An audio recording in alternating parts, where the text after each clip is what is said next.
unë vetëm sa e thash, janë vetëm 3 raste nga 143 cilat ne kemi marrë do të thotë një listë që kanë ngritur Po, këta në mesin e këtyre 3 rasteve, a janë të kësaj natyre?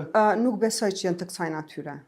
Nuk besoj që janë të kësaj natyre, janë raste shumë të vjetra, për cilat edhe nuk mund të flas, sepse ashtu është edhe dakordimi, do të thotë ne vetëm të shfrytëzojmë statistikat, por jo që të hyjmë do të thotë në përmbajtjen e listës, meqense do të thotë shumica atyre janë në nënhetime.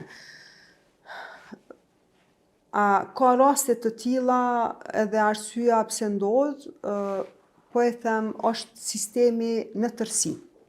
Është sistemi i drejtësisë, mos ndëshkimi brenda institucionit, edhe më shumë është edhe pjesa tjetër kur kuvendet komunale, cilët duhet t'i mbajnë përgjegjës kryetarët e komunave për gjetjet dhe për zbatimin e rekomandimeve të auditimit. Kjo nuk është se është një cikël mirë i rregulluar ku kuvendi komunal e mban llogaridhënës kryetarin e komunës për gjetjet në raportin e auditorit.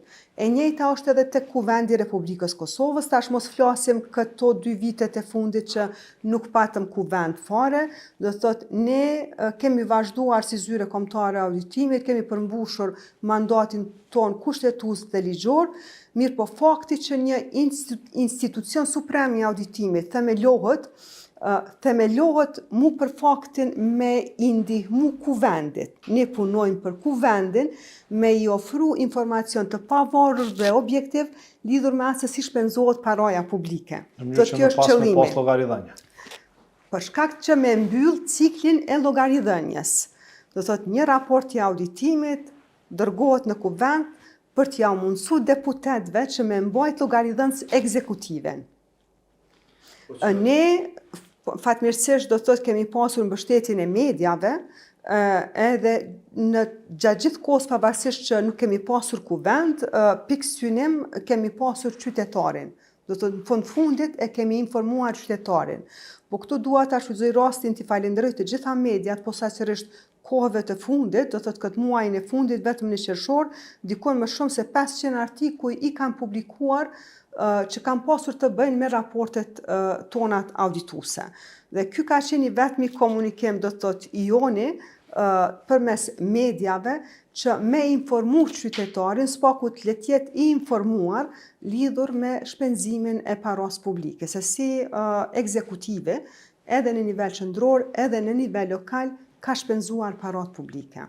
Pra, si diskutim krejt në rrafsh parimor, sa është zhgënjyse kjo për zyrën kombëtare të auditimit që nuk po arrihen thjesht rezultatet që ndoshta priten, sepse pritjet legjitime i kemi të gjithë që mas ekspozimit të gjitha këtyre shkeljeve në menaxhim të financave publike, dikush të mbajë përgjegjësi, qoftë në aspektin menaxherial, qoftë të shkojë në burg sigurisë në Alt atje, për cilin ka bëu edhe atje shteti një investim shumë të madh. Po nuk po shohim këto rezultate dhe çka Pyetje shumë e vend, qëllimi i fundit i zyrës kombëtare të auditimit apo i auditorëve nuk është publikimi i raportit të auditimit, qëllimi është përmirësimi i menaxhimit të financave publike. Tash për mendimin tim, si zyre kombëtare auditimit, ne po prodhojmë raportet të auditimit ma shumë se që shteti ka aftësi me absorbu. Deri tash po dëshmohet. Deri tash po e shohim, zyra kombëtare auditimit ka një buxhet që i besohet. Dhe për atë buxhet që i besohet duhet të arrijë objektivën misionin cilin e ka. Ne kryejmë mandatin ton kushtetues. Kryejmë auditime të cilat janë mjaft komplekse. Për t'i kryer ato auditime nevojiten shkallësi e kompetencë të lartë profesionale. I aftësojmë auditues ton në fusha të ndryshme. Nuk është e lehtë një auditues me përvojë edhe me edukim në drejtim ekonomik apo juridik të kryej auditime të cilat janë komplekse të fushave në fushën e shëndetësisë apo arsimit, infrastrukturës publike, mjedisit, e që ata duhet të lexojnë për ta kuptuar gjithë ambientin, do të thotë ligjor, që e rregullon atë fushë. për me qenë të gatshëm me kry një auditim e posaçërisht për tema cilat janë shumë të ndihshme dhe janë në interes të qytetarëve, në fushën e arsimit dhe në fushën e shëndetësisë.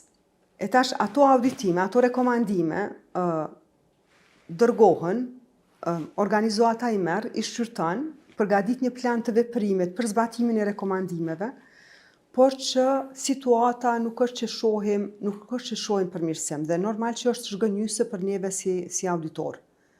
Është zhgënjyse sepse në fundit qëllimin e kem që ti përmirësojmë sistemet, ta përmirësojmë menaxhimin e financave publike, ta arrisim llogaridhënien, ta arrisim transparencën publike.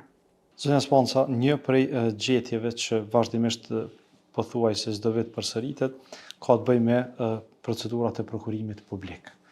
Një prej fushave më të ndjeshme në të cilën ekspozohen shumë raste të korrupsionit, s'paku flitet për to, sepse kemi pasur që ndoshta ka probleme edhe në mënyrën se si hetohen, ngriten aktakuzat, por edhe se si po gjykohen në gjykat këto raste që lidhen me korrupsion në prokurim publik.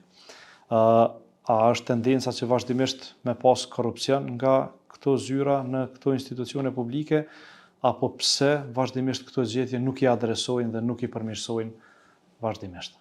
Fusha e prokurimit publik, pavarësisht që kemi një sistem elektronik dhe i cili e-prokurimin, i cili ka rrit transparencën në masë të madhe, pjesa e menaxhimit të kontratave është një çështje e cila vazhdon të jetë e ndihshme, por që të gjitha problemet apo mangësitë që rezultojnë në pjesën e menaxhimit të kontratave dalin si pasojë e mos planifikimit mirë.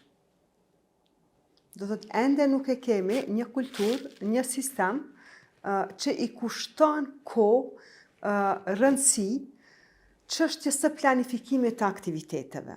A ka dhe disa ndikime që prej nalt vinë kërkesat edhe masanej del çdo gjë prej planifikimeve? Kryesues të organizatave mund të kenë aspirata, mund të kenë objektiva të ndryshme cilat i përkthejnë në plane të tyre, por që kur vjen çështja tek plani i prokurimit, pastaj aty puna më të thjeshme duhet bëhet nga njësitë e tjera, nga njësia kërkuese, përgatitet do të thotë specifikimi i kritereve, nevoja, sasia, paramasa, parallogaria, projektet ekzekutive, e që shihet që në projekte kapitale posaçërisht gjithmonë në shumicën e rasteve kemi edhe aneks kontrata. Dhe kur i shohim aneks kontratat nuk janë për çështje të paparashikueshme, por janë për çështje të cilat do të thotë kanë qenë lehtë të planifikuara dhe të ditura edhe në fillim, do të thotë kur është planifikuar një prokurim, një aktivitet i prokurimit publik. Ende ka mangësi në vendosjen e kritereve, do të thotë me shenja dalluese, me marka dhe brende, dhe jo vendosja edhe ekuivalencës.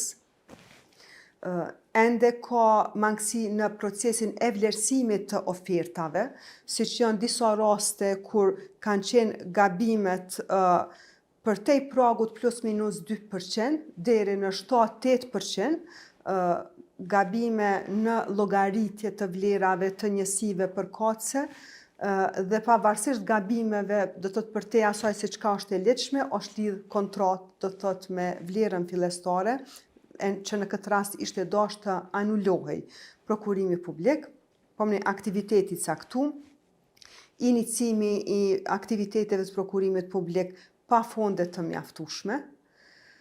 Kjo është evidente edhe te Komuna e Prishtinës, ka raste edhe në ministri në nivelin qendror, edhe tek komunat e tjera. Në nivelin lokal, në disa raste ka shkaktuar edhe çështja e vendimeve gjyqësore, siç është rasti i komunës 45 milion euro vendime gjyqësore dhe normal në ato vendime gjyqësore në atë vlerë kanë qenë të planifikuara, të buxhetuara projekte të saktuara kapitale.